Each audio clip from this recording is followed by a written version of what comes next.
Okay, let's start. Good afternoon, everyone, and welcome to the Sound and Art Annual Meeting number 1, focusing on sustainability. I'm Christos Karas. I've been asked to keep this process on time, so I've already failed because we're starting at least a quarter of an hour late. But anyway, we'll try and keep the schedule from now. The first talk is by Paula Toppila. And for those who don't know her, I'll just read a few words. That she's been the executive director and curator of the Pro Arte Foundation in Finland since 2007. She commissioned and produced works of art for the IHME, I've got no idea how to pronounce that, Contemporary Art Festival from 2009 to 2018 in public spaces in 4 city libraries in Finland. She led the organizational change from the IHME, Contemporary Art Festival to Contemporary Art Commissioning Agency IHME Helsinki, which currently combines art, science and climate work.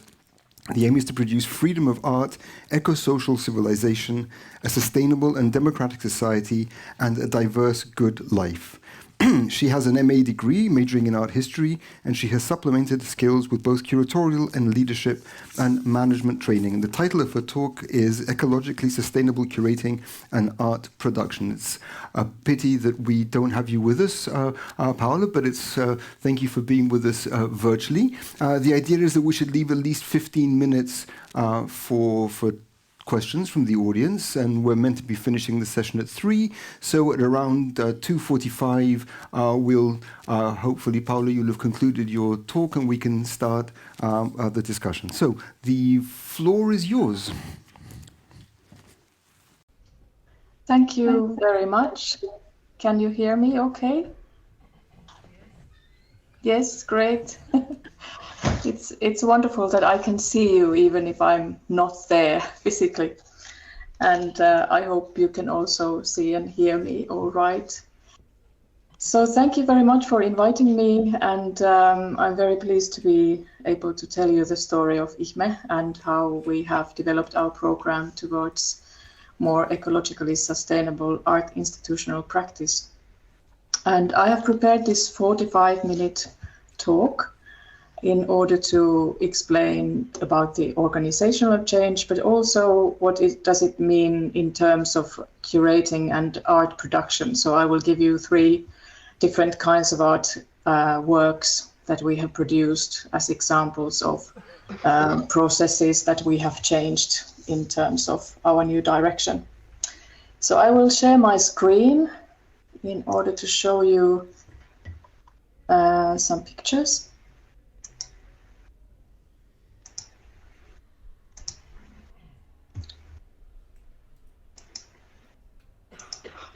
Can you see the first slide okay? Yeah. Great. So first, a brief introduction to IHME and to myself. Then I will talk about IHME's transformation from IHME Contemporary Art Festival into Contemporary Art Commissioning Agency IHME Helsinki. And that is focusing on ecological sustainability in everything we do, from running the office to producing temporary public artworks with international artists. So my own background is in art history, as Christos said, but I've also studied curating and management and leadership. And in order to lead this ecological turn in IHME, I have also studied a lot of material to do with eco-social transition, why it's necessary, why we are in a hurry, and how to do it, how to make the change, and how to continuously learn about it. So this is our logo. Public space, public time, audience participation, and international dialogue are in the core of IHME's mission since the very beginning. But today we bring together art, science and climate work, which means action towards mitigation of global warming and biodiversity loss. And Pro Arte Foundation is the foundation that is running IHME. So we are privately funded since the very beginning, currently by 3 Finnish private foundations. So foundation was founded in 2007, and here are these objectives that we have since the beginning. They have not changed. They are still current directives for us. So the aims of this foundation is to support new critical forms of art, make contemporary art more accessible, reach out to new audiences, and strengthen international dialogue in the field of art. So these are the reasons why IHME exists to begin with. Also, audience feedback collecting, how the produced artworks have become meaningful to the audience members, is very much in the core of our programs. So, little look into the past. IHME Contemporary Art Festival we organized 2009 and until 2018. And what did the foundation do then? We commissioned annual commission in the public realm. We organized a 3-day festival around the topics of this particular annual artwork. And we had a very extensive art educational program in collaboration with Aalto University and the youth services of the city of Helsinki. And what about the art commissions themselves? The invitation to the artist was to think about these features listed here, along with the defined time schedule and the given budget. So participation, could there be a dimension for audience participation in the art project? And collective experience, could the work offer collective experiences to our audiences? Equality, equity, and accessibility, that is one of the reasons why we were to be in the public realm. So free admission and open for all programs, and how to secure these possibilities to the audience in the work. And temporary presence in the public realm. So it was given that the work would have a temporary presence. We never aimed at long-term presence in the public realm. And lastly, but not least importantly, the triggering change in thinking and doing. So could the work trigger change in thinking and doing, some kind of transformative element in it? So the subject of change was to be defined during the process of defining the work itself. And these are the 10 artists that we collaborated with during the IHME Festival, 10 years, so from Anthony Gormley to Superflex, Christian Boltanski, Miroslav Balka, Yael Bartana, Jeremy Deller, Katerina Sheda, Theaster Gates, and Henrik Håkansson.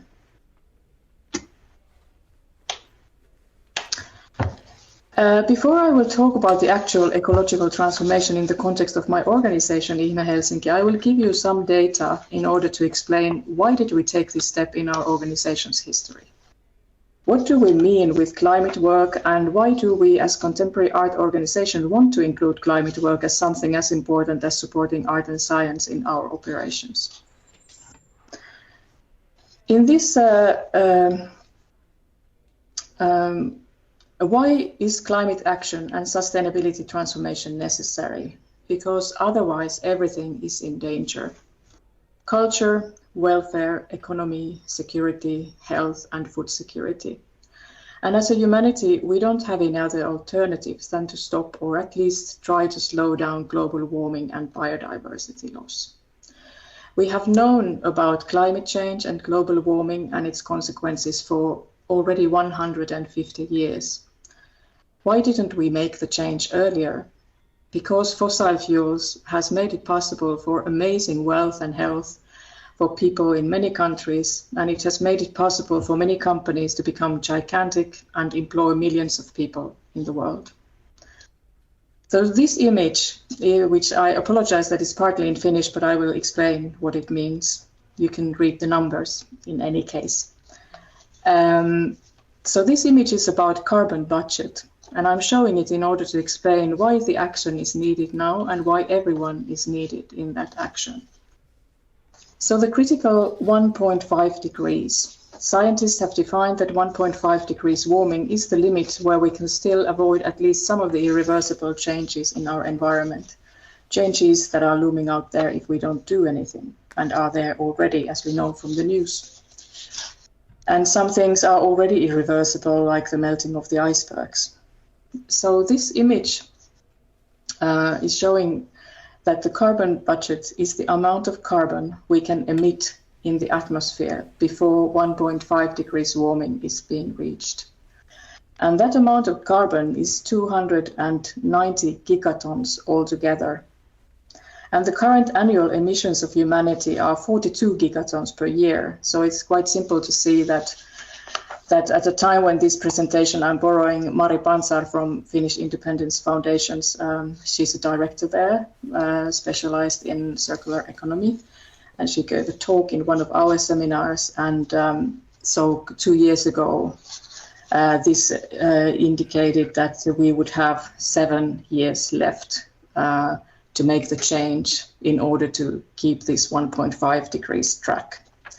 Today, I checked the current calculation and found out that in March 2022, before formal publication of the Global Carbon Budget 2021, scientists reported, based on carbon monitor data, that after COVID-19 pandemic caused record level declines in 2020, global CO2 emission rebound sharply by 4.8% in 2021, indicating that the current trajectory, the 1.5 carbon budget, would be used up within 9.5 years, within 2/3 likelihood to update this image. But in any case, less than 10 years if we want to keep this track. And the second slide that I borrow from Mari Pansar's presentation has to do with individual carbon footprint in rich countries. But before that, I will brief some facts about what happens if we don't try to keep this track. Because at the moment, it seems that we are going towards 3 degrees limit, which is much more than 1.5. So now the situation is that we are approaching 3 degrees warming, and which means that there will be more extreme weathers, droughts and storms, health problems increase because of heat, agriculture and fishing are more difficult, which means problems in food security, and changes that we cannot control anymore, which means that, for example, melting of the permafrost in Siberia and the release of methane, which is also one of these greenhouse gases. But the IPCC report that we have been receiving recently, also one part of the new report, is still convincing us that we can still make the change. So it's not too late. And carbon emissions and carbon sinks should be kept in balance, and then we still need to soak up some carbon dioxide from the atmosphere via technology. And then to this picture, which is showing, it's a presentation, is one where you can see the individual carbon footprint of a citizen in different countries. And as you can see, Finnish citizens have the highest individual carbon footprint in this picture, 10.4 tons, when in India that is around 2 tons. This means that the richest countries have to make the biggest change, and this is why it's important that EU and US are leading the change. And in this picture, you can also see what is it that causes the emissions. Housing, meaning the energy we use to heat our houses. Is it fossil fuels or renewable energy? And the second is mobility. How do we move ourselves and transport things around the world? Do we use public transportation or travel by plane or by train? And the third one is consumer goods. And the fourth is leisure and services.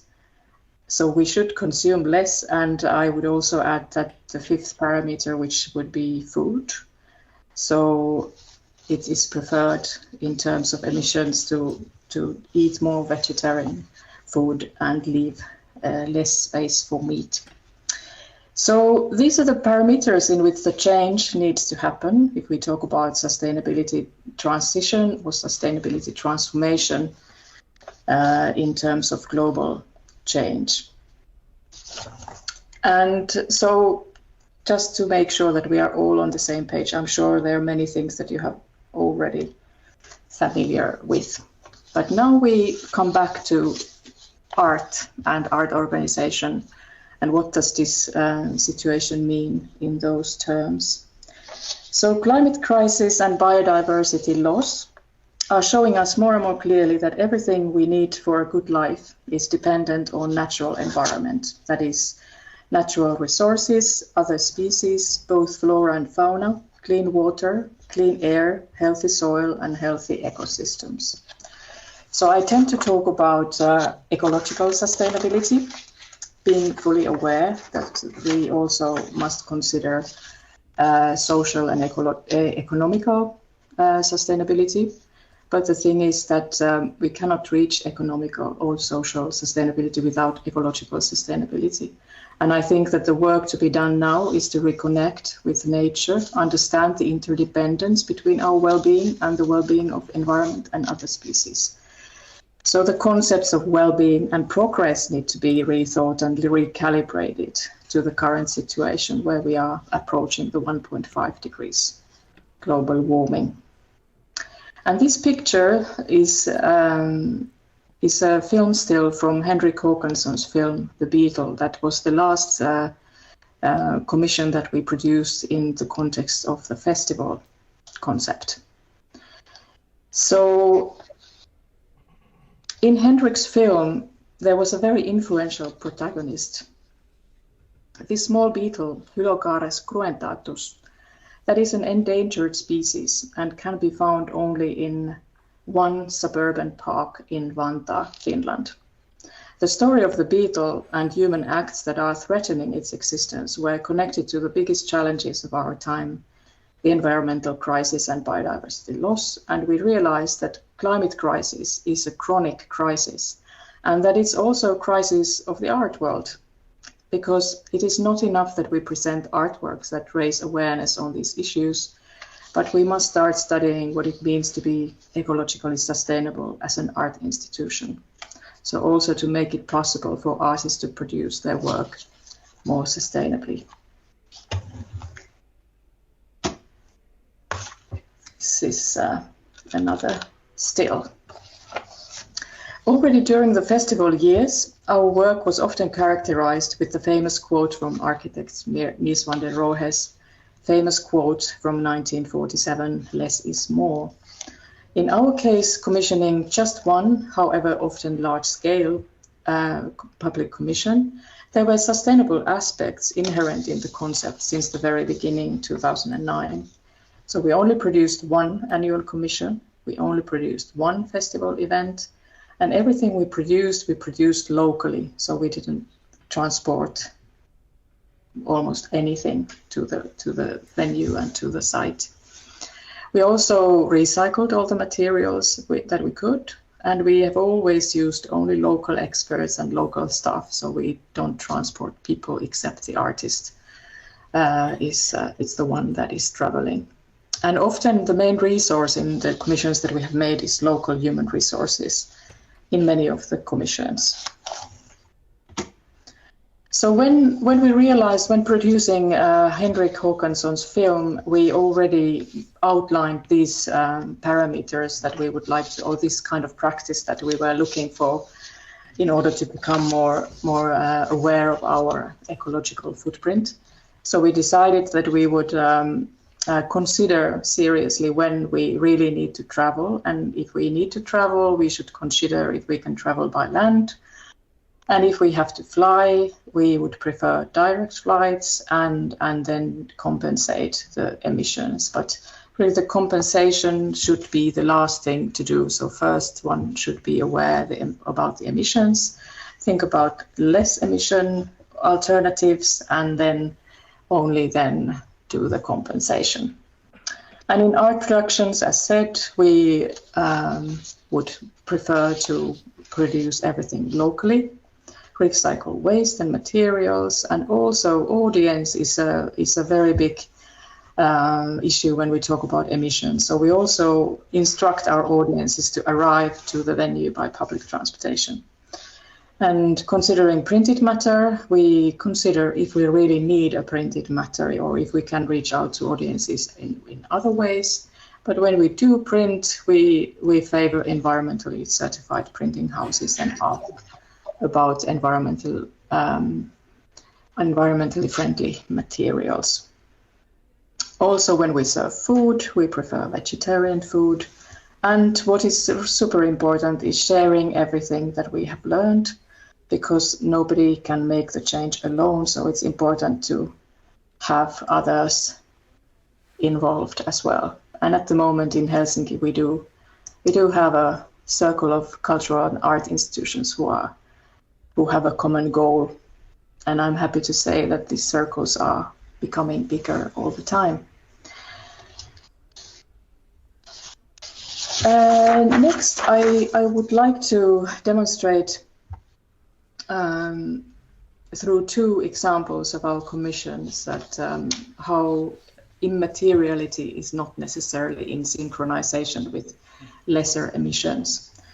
So first example is in this work, Jeremy Deller's Do Touch. In this work, the public on their everyday rounds was momentarily faced with their shared past when museum objects from 7 cultural historical museums in Helsinki made their way into the hands of city residents in 7 public spaces. So the Do Touch staff members gave passers-by further information about these objects and the time period they were used. So all kind of materials of this piece of Jeremy's were local. So objects from local collections, staff members were local, and they even used public transportation to travel to different locations every day. Only those 2 banners that you can see in this picture, they were hand sewn in the UK, and so they were posted to Finland in a small package, but that was all that was coming outside of the country. And we used the same energy that was used in the venue, so we didn't need any extra for our project. However, it's important to point out that not all projects that seem to be immaterial, like this one, when there is no materials or hardly any materials produced as part of the project, would cause less emissions. The materiality of the work and the amount of emissions they cause are not necessarily in synchronization, as I said. And the second example is Katerina Scheda's Trambusker's tour. And in this project from 2016, which consisted out of 300 hours of musical performances in all 10 tram lines in Helsinki during 4 days. So we were in the public transportation every day. The musicians used batteries in their instruments, and the audience workers and musicians used public transportation to go to work and back to their hotels. But the musicians were not only from Helsinki, but majority came by flying from abroad, which meant that the emissions were much bigger than in Deller's project. So this is why I recommend to look at each artwork individually, and we should look at the following previously mentioned aspects in the process of making it happen. So the use of energy, the need of transportation and travel, and what needs to be purchased or rented, what kind of food is being served, and how much waste is resulting in the process of making. And finally, whose emissions are we talking about? Because usually the one paying is in charge of the emissions too. And then we move on to the actual change in our organization. So what did we do in order to change the direction? So 2 questions that we are exploring right now and since 2019 are how are we to exist as a high-quality contemporary art commissioning agency, and how are we to collaborate internationally and create relevant discourse in the art context in the age of environmental crisis?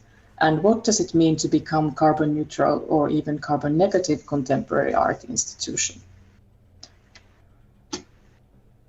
And this is our current vision. And communication towards our audiences is very important, as we see that in our vision we want to bring hope to our audiences and really to support citizens' ability to adapt to environmental crisis, help them to see what they can do themselves. And this is also a question that people ask us, that okay, now I'm aware of these and these issues, but what can I do? And so we try to be prepared to this as well. And this is IHME's most important value, the freedom of art within a framework of life-sustaining systems. So sometimes I have been asked that, are we not limiting the freedom of artists when we present the artistic freedom should happen within the framework of life-sustaining systems? But if there's no life, there cannot be art either. And as always, in our case, it is a matter of negotiation and finally a matter of mutual agreement on what is the framework of the collaboration. But to put this question in correct proportions, I would also like to ask that, has humankind ever before been confronted by such a serious and fundamental global crisis in its history as now with environmental crisis and the related other crises? We are living very exceptional times, and as we know, we are already using the resources of future generations, so we should understand our responsibilities and try to learn and think long term. This is also why I would like to ask that, can we afford not to change the ways art is being produced, transported and shown towards more sustainable solutions? And can we afford not to use art as one of the platforms to test these new methods that will, along with many other means and tools and methods, take us towards more sustainable future? And then more changes that we did. Along with renewing our strategy, vision and values, we also needed a new kind of expertise, both in our board and in our advisory board. And here you can see the current members in my advisory board, and advisory board selects the artists to do the annual commissions with me and develops our programs. And as you can see, art and scientific and ecological sustainability are very well represented here. Here's one photo of us when we were young and beautiful. And then to the operational changes. We changed our name from the festival to Contemporary Art Commissioning Agency IHME Helsinki. And we want to deepen the dialogue between art and science or research. It depends a little bit which language you use. Science in Finnish means also humanities. This is in focus when we select artists, and annual festival events remain in the past, and instead we do all around the year events with art and science institutions, and ecological sustainability is in the center of everything that we do. Then we also realized that we need new expertise in among our staff members, and I hired an eco coordinator, Saara Korpela, who is here. We are now working with her, this is the third year, and she specializes in carbon footprint calculation. And this is the process that we do. We calculate the carbon footprint in advance, preferably, and then we make the changes we can in order to create less emissions, and then only then we compensate. And then we move on to the artwork examples. So first one is Jana Winderen sound installation, which was the IHME Helsinki Commission 2020, listening through the dead zones. And here is Jana Winderen in this picture in her favorite activity, listening and recording underwater animal sounds that she then composes into sound worlds in installations, concerts, radio programs, and CDs. So we had the plan of Jana's installation in this venue, which is the rowing stadium built in the 1950s in Helsinki by the Baltic Sea. So the plan was ready so that we could realize it in May 2020, but due to the COVID pandemic, we had to postpone it to 2021. And last year we were really happy that despite the continuous COVID situation, we could realize it in August 2021. And when we talk about collaboration with artists, it's important to understand that this ecological thinking has to be there since the very beginning of the collaboration. So it should be in the invitation. so that you can start the dialogue and keep this issue in conversation all the way. So this is how you can foresee the emissions and look for other solutions that will cause less emissions. And I think that this is the new expertise actually that we all need to obtain also as citizens and as different fields, professionals in different fields. I call it carbon consciousness, so understanding of the use of natural resources in our lives and in our work. And I think that as curators, especially when we talk about the art context, because curators' role is crucial as the central mediator in art production, not only in selecting topics and discourse, but also in influencing how to do things. This is something we should change. But to come back to the ecological side of the realizations, we needed some electricity because there are those loudspeakers you can see here. Here is Jana with Toni Mayat, who is a sound designer from Surrey University. Jana and Toni has collaborated for more than 10 years in these spatial installations. Here you can see the installation in full. So there were 14 speakers and this amazing view to the sea. And so we needed some electricity, but we were not able to have renewable energy because the city of Helsinki at the moment cannot provide that. So they provide this mix of renewable and fossil fuels everywhere. But this will change because Helsinki has a very ambitious carbon neutrality goal in 2030. Here are some pictures from the audience and my team. So Jana's work was the first artwork, the carbon footprint calculation of which we have done, and you can see it here. It's here on the left. You have the high emission solution, which would be the business as usual, and this column on the right hand side is the less emission solution that we ended up then realizing. So the parameters indicated here are exhibition construction, heating, electricity, printed matter, food, and a seminar. And you can see that the seminar, which is this green part of the high emission column, so we were planning to, at the first stage, have a seminar on these issues that Jana wanted to raise, and we would have invited around 7 people from different parts of the world. And when we instead made a series of interviews on our website, so we could cut majority of the emissions immediately. So traveling is very big cause for emissions in art productions. And here you can see all these emissions in writing. And if you pay attention to the total amount, in the high emission it's 11,000 kilos. And in the low emission option, it's less than 2,000 kilos. So there is a considerable change with actually very little. And this is what we did. These are the interviews. These are all, it can be found on our website, so please pay a visit.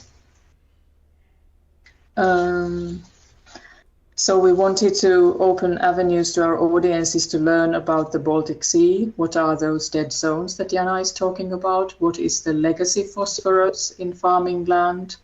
What can we do to improve the situation in the Baltic Sea with changing our own lifestyles? And what does this ecological transition of ocean space look like in Venice? It's another art organization focusing on these issues.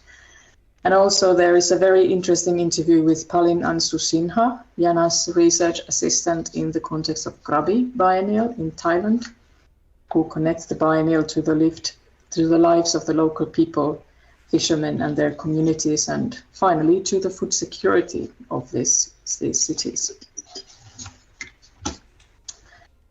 And as we were not able to realize Jana's project in 2020, we wanted to invite people to visit the rowing stadium that is not usually open to the public. And we invited them to this kickoff seminar to learn more about the current state of Baltic Sea, and we invited these people, some of the Finnish leading Baltic Sea researchers.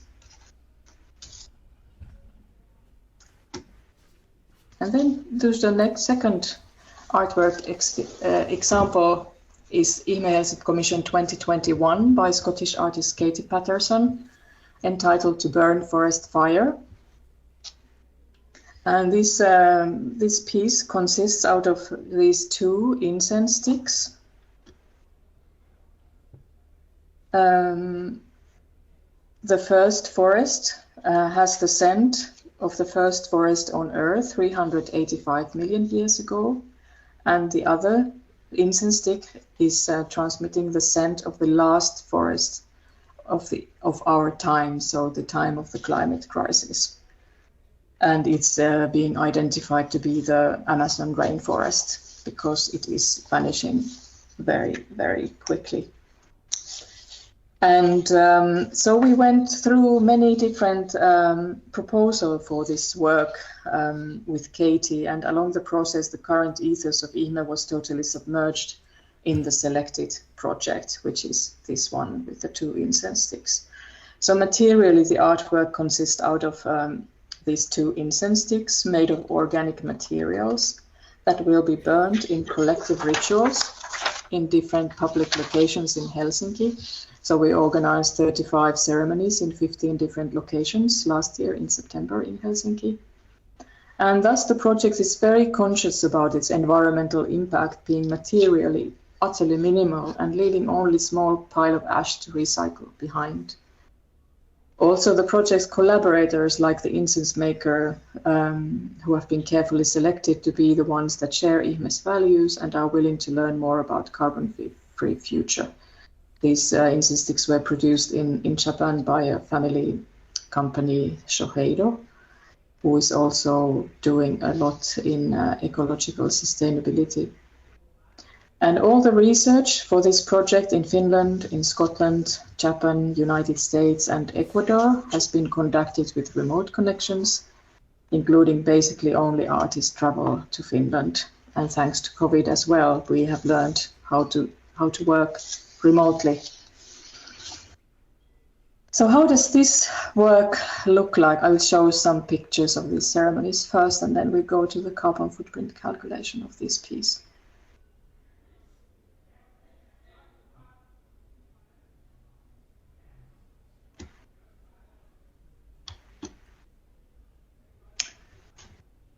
So how does this look like in this kind of artwork? This image shows how big role, again, the travel by airplane plays here. The blue column indicates the travels executed, and orange column the travels we would have made if we would still act business as usual in the past. The artist would have definitely traveled to Japan to do the scent definition part of the production, and Katie would have traveled to Ecuador to meet the indigenous people there, that we then did the survey on the scents they can smell in this rainforest. And I would have definitely traveled to meet the artists in London and in Oslo. But we have learned our lesson, as said. But what can we see in this picture in what is hidden in it? Because it seems that there is almost nothing happening. But you can see the transportation, the venue costs, food, purchases and waste are mentioned, but they are not visible as the columns. And this doesn't, because these columns are not visible, because this doesn't mean that we would not have had those costs at all. But in comparison to the flight emissions, their emissions are so small that they remain invisible in this scale. And then to the last artwork exhibition example, and it's our current commission, IHME Helsinki Commission 2022, with Indian artist Amar Kanwar.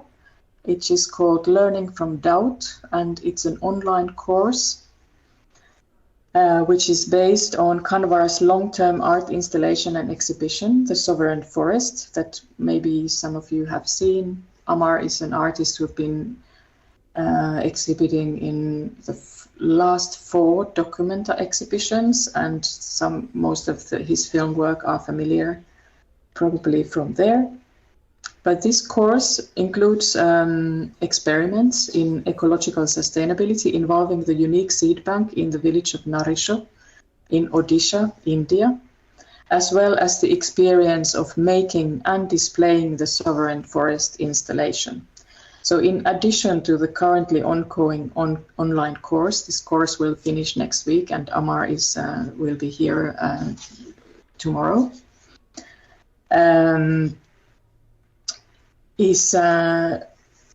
commission also includes not only this course for the Finnish audience here, but also reinstallation of the sovereign forest in Odisha. So the audience for the sovereign forest is not just international contemporary art audiences at art exhibitions, but especially the local audience in India in this rural area that he has been involved with almost 20 years. And so the local audience whose experience and inherited history are recorded in these exhibitions and to whom it also offers chance to participate. And this is why Kanwar tries to have the exhibition as a whole or parts of it continually presented in Odisha. And this collaboration with Amar was created during the corona pandemic. And the idea of the artwork as an online course came up with Kanwar and myself during our first video call in early spring 2020. At the same time, we at the advisory board developed the idea of an IHME Helsinki university collaboration. So these plans met and merged at the very early stage. The course is being run in collaboration with the Institute of Sustainability Sciences of University of Helsinki and the Academy of Fine Arts of University of Arts, Helsinki. And as the pandemic advanced, with everything else being cancelled or postponed for a year or 2, we found a solution involving online work to be a practical one also in the long run. So we were able to continue our work despite the pandemic. But in Odisha, in India, however, the pandemic has affected the making of the work in many ways, and coincidentally, with the making of the work, it has been necessary to take time to recover from the physical, mental, and financial consequences of the disease in this rural area. So previous IHME Helsinki artworks considered the state of both our planet's water and its forests, but Kanwar's Learning from Doubt is linking also to the theme of these life-sustaining systems. So Odisha has been at the center of conflicts between local communities, government and businesses over the management of agricultural land, rivers, forests, mountains and mineral resources. And the brutal forced relocation of indigenous tribal communities and farmers has been part of the life cycle in the area since the 1950s. So Kanwar asks that how can we begin to understand things differently, intervene, respond and develop solutions to this ongoing injustice. And in addition, Kanwar's artwork invites participants on a journey into their own experiences when they are faced with the course material and ultimately towards what is personally most important to each participant. So next week, Amar will meet all the students live for the first time, and they will have mentoring sessions in Helsinki, and we will also have a screening of his films in the cinema. But what is there to learn in terms of sustainability when we are organizing an online course? So this is a learning process for us, and also a process where we were not able to do this carbon footprint calculation in advance as we would have liked, because the COVID pandemic has delayed processes in India where this online course material have been produced. So we are doing that calculation now, and this is we have prepared different kinds of questionnaires both to the participants and also to the artist studio. And these are some of the questions that we are asking our participants to tell us, so that we will be able to make the calculations and also to learn how to do this type of artworks differently next time. And digital carbon footprint is very interesting also because it's such a big part of our lives. We always have some kind of device in our hand. And it's been also interesting to learn that how should we learn, what would be the future good practices in terms of digital carbon footprint. And I will just briefly review some of these for you to consider as well, both in life and work. So the best thing would be that we would use these devices as long as possible. So we should be proud when we have a very old computer in our use, and not to be proud if we have a brand new one. So these are some of the value issues that we should rethink. And we should also use the repair services and recycle, and if we buy a new one, buy recycled devices. We should also consider how much time we use watching videos and playing computer games. And we should prefer to use fixed broadband instead of mobile data. Mobile data produces the most emissions in digital world, and we should always switch devices off when we don't use them. And two bonus practices would be to change into renewable energy, and number 2 is to spend more time with these devices. But to conclude very quickly,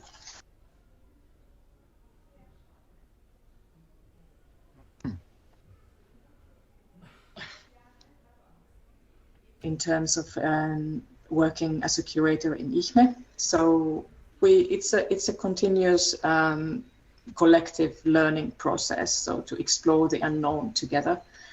Planning process starts in the spirit of IHME's ethos, which means that holistic ecological sustainability is in the core, and carbon footprint calculation is integrated in the process. It's collective learning process also for our collaborators and audiences, because we do these surveys, questionnaires, where we ask, how did you arrive to the venue, in order to know how much carbon footprint is caused by the travels of our audience, for example. Using remote connections, new and existing networks to substitute travels in research and production, and transport needs are kept in minimum, recycling, vegetarian food, renewable energy options. And then in terms of art institution, what kind of methods, tools and means? So as I have reviewed, it's important that these things are in strategy, values, vision and expertise of the organization. Art is very powerful tool. We talk about green handprint or carbon handprint, which is the positive effect that art often has on audiences when they start considering that are all my choices the best ones in terms of the situation where we are now with this planet. Curating and curatorial, as I have said, I see curatorial position as a very important one, so we can be the ones to lead change in meaning creation and rethinking the how and mediation to our audiences. Again, carbon footprint calculation, communication and network sharing and learning good practices and creating hope. And I very strongly support getting involved with environmental certification processes, because they are holistic approaches to the institution as a whole, and they are usually taking place for years. They are not just for once, but it's a continuous process. And just one more tip on our platforms. If you're interested to know more, we have produced this very interesting podcast series with my advisory board members that you can find at many different platforms, Apple Podcast and SoundCloud, for example, and then some links to our website. If you're interested, Helsinki Open Waves also includes our podcast that I mentioned, and always thankful to our funders, which are currently our founder and Kone Foundation and Saastamoinen Foundation. Thank you very much.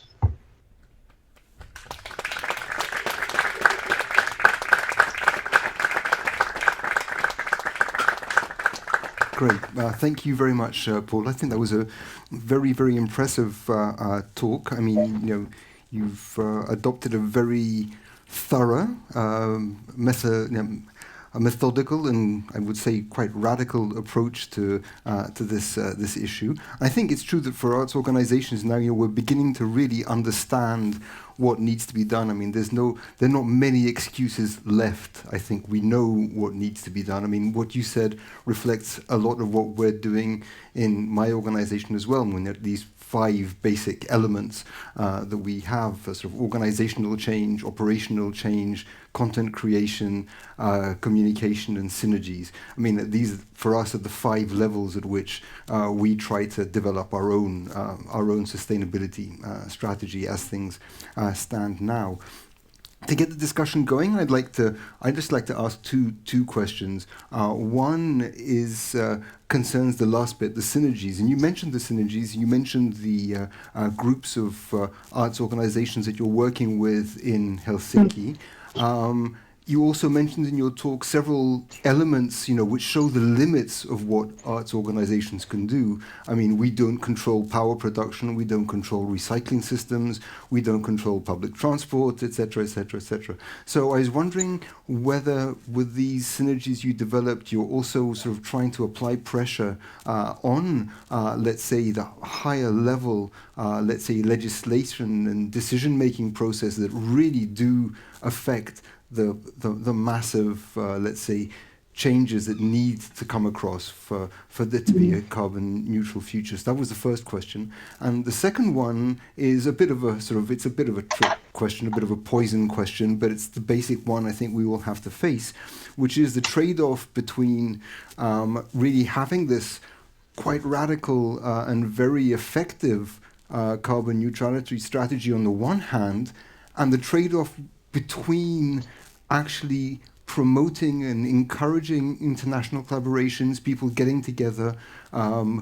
Your commissions tend to be to individual artists, but this isn't the model that can be applied, let's say, in things like the performing arts or music or whatever. So where do you see the balance between the trade-off between, let's say, a radical carbon neutrality and the other benefits, including, let's say, towards environmental consciousness that come from people getting together and working physically close on projects that can have a let's say, a progressive content in this way? Thanks. Yes, thank you very much. So the first question, that how do we see our role, or what is it that we do in order to make this bigger societal political change to happen, is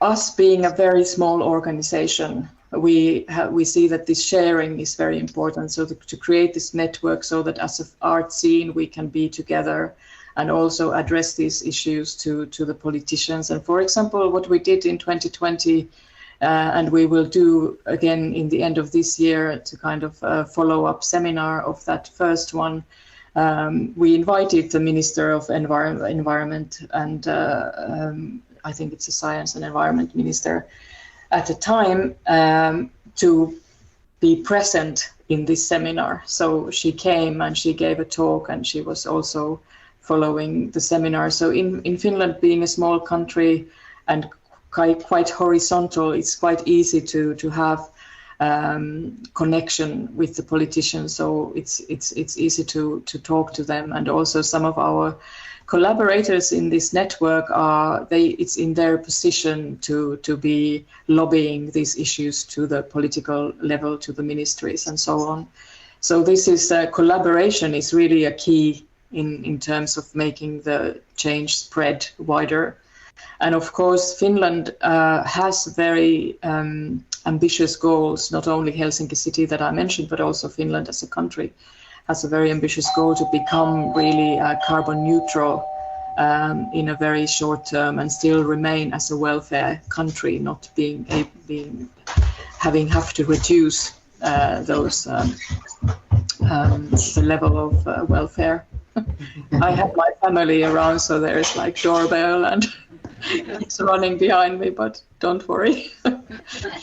And the second question that you had was this perhaps kind of contradictory element that we see as a challenge, that having this very, as you said, radical approach to an ambition to become carbon neutral and at the same time encourage international collaboration and bringing people also together.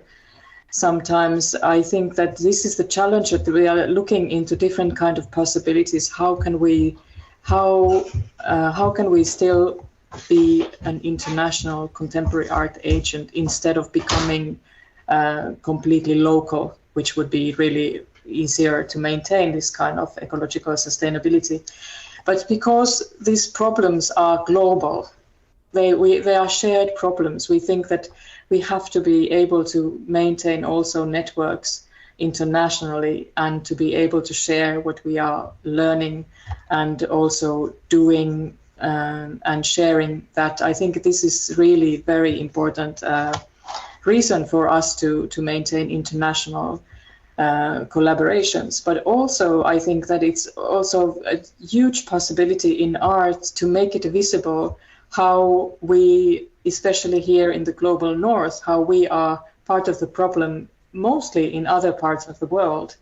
So it's not only the things that we do in our near environment and harm that we cause there, but mostly the harm that we cause is somewhere else. And it's already becoming really critical. It's almost catastrophical in some of the areas in this planet. So also to be able to make people aware of these issues as well. And artists are great in transforming these issues into artworks that can speak to many different kinds of audiences. So these are probably the two most important reasons why we still think that it's important to collaborate and be connected internationally. Thank you, Paula. So we have about 15 minutes for questions from the audience. So please raise your hand or otherwise gesticulate. Yes, Christian, over here. I'm not sure if it's on. Could you pass this over? Hello, thank you very much. My question is, what do you use to measure the carbon footprint? Like what kind of tool specifically? Yes, there are several carbon footprint calculations available in Finland, but we have used the one that is called Hiilifiksu, and it's something that is developed together with research institutes and universities, and it's being continuously maintained, which means that because like when we started 2-3 years ago using this, it was much more simpler than what it is now. So in the beginning, there were not so many things that you could actually put in the calculator. So many things were left outside. For example, this digital carbon footprint is really difficult to calculate. And we get more and more information all the time about that. So it was not included in this calculator at all because it was so difficult to put it there. But now, yes. So can I ask one more? Like, is it developed to be more specifically designed for art institutions and arts in general? Or is it also broadened to other sectors of society to use that? It's possible to, yes. It's possible to use it for many different kinds of activities, organizations and businesses, because as indicated in my talk, they're always the same things. Whatever you do, it's the energy, transportation, travels, waste and food, and these same issues in every activity. Whether you are a private person, it's the same things that cause emissions, or whether you are an organization or a huge corporation, you measure the same things. So in that sense, it doesn't really matter. Yeah. Mm-hmm. If I can just add to that there are actually a lot of really good free tools out there. I mean, for Climate Coalition Yes. site, which has links to tools, and there's a great new book out for the more performing arts. It's the Theatre Green Book. I don't know, Paul, if you know this. It's a sort of massive publication brought out by a range of organizations, which also has links. And of course, there's sites like those of Julie's Bicycle that provide Yes. very good access to resources. So there's never been a better moment to try and do this than now. So I'll start here, then I'll go to Michael later. Thank you so much again. It's also because it was related to this carbon footprint, so I thought to ask it now. So I wanted to ask you, when I see a lot of focus on the calculating the carbon and being carbon neutral, and you also mentioned that we knew this this thing from the climate change, it started already 150 years ago, and how these big, gigantic companies started to take over and kind of led this catastrophe that we are in now. Don't you see another danger in this focus of only on carbon neutrality with the new tech giant? And in talking about carbon footprint calculation, we would miss maybe the more central aspect of what is our point of view generally to life, and how can we put that in this climate debate instead of just calculating everything, which is, I find, is a very Western modern method to let's just find a new intelligent way to fix this problem instead of finding what caused it. And how in the art scene, as in your art institution, how can we actually bring awareness into that and not fall into the new new trend in a way? Yes, this is a really important point, and I think that I would like to emphasize that on our path, this new ecologically sustainable direction that we wanted to take, we saw this carbon footprint calculation as something to begin with, because we had no idea where these emissions are being caused before we made it visible through this calculation. So we needed that understanding first. But at the same time, we have all the time been aware that as important, or maybe even more important, is that we include in our operations this eco-social education, which I talked about in connection to the artworks, that because we have a connection with our audience, we want to have this dialogue with our audience. So we want to know where the meanings are being created to each member. So we have these audience workers as we make these audience surveys as well, in order to understand that how these are being experienced, but also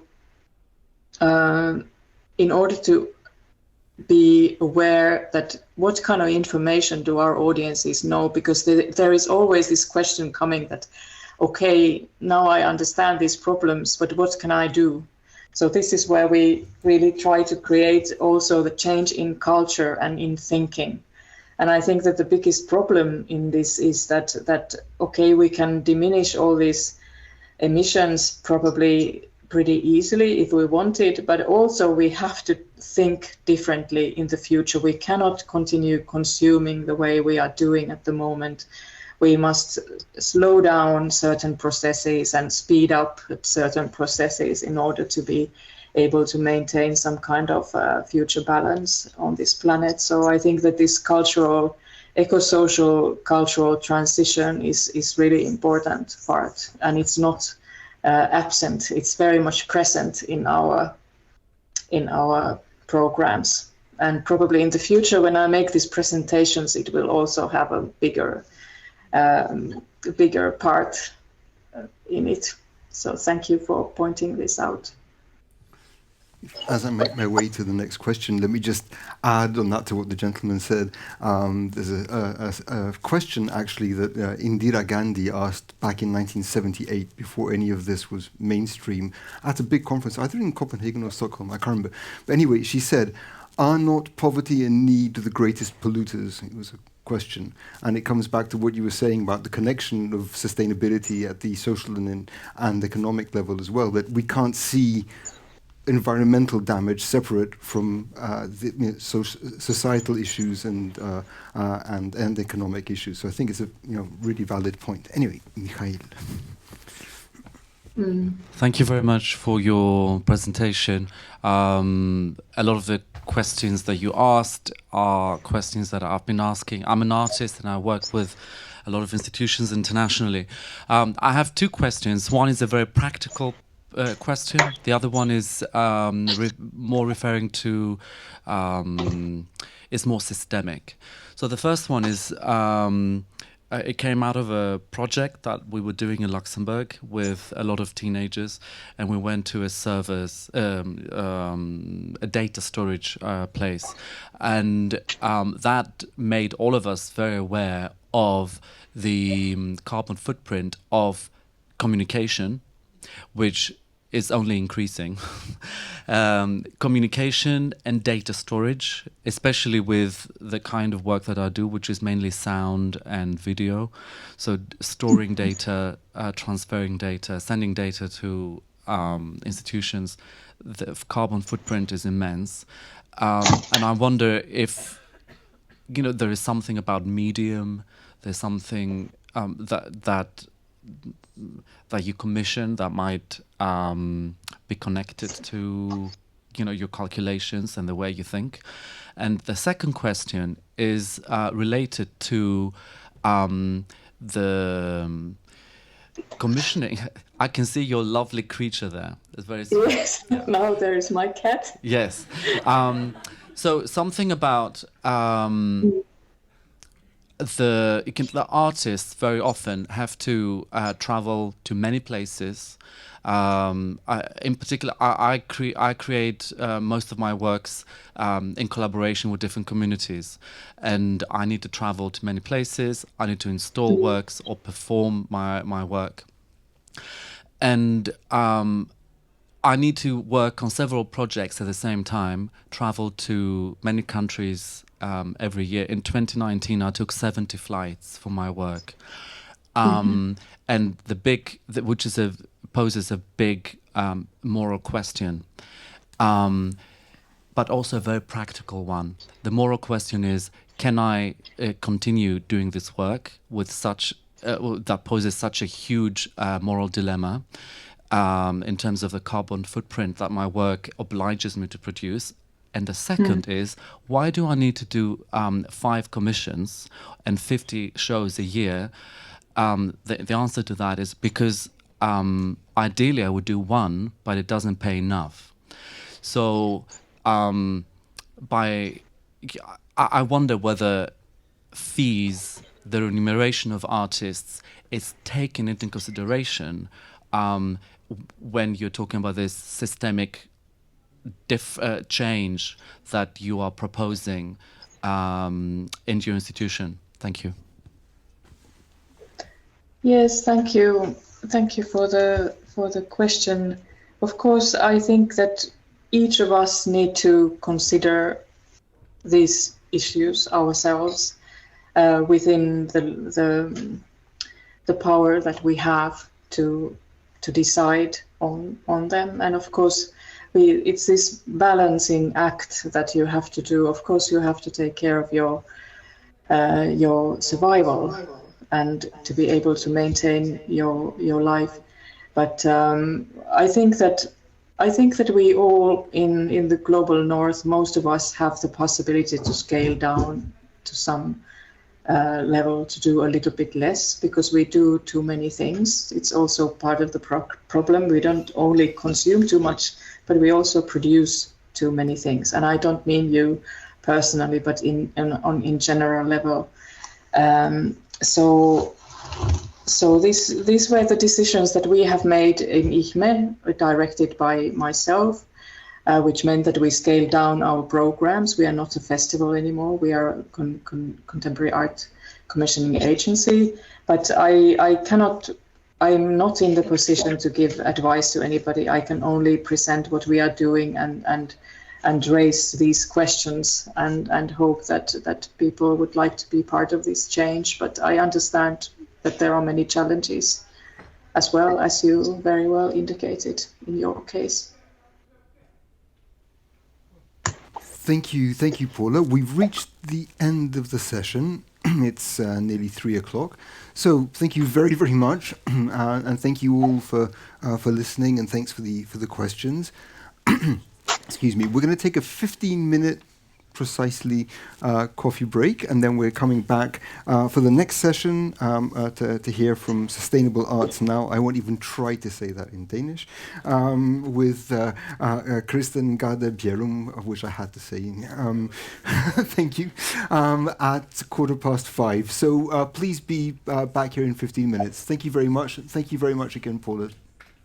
Thank you everybody for your attention and questions. Have a great day.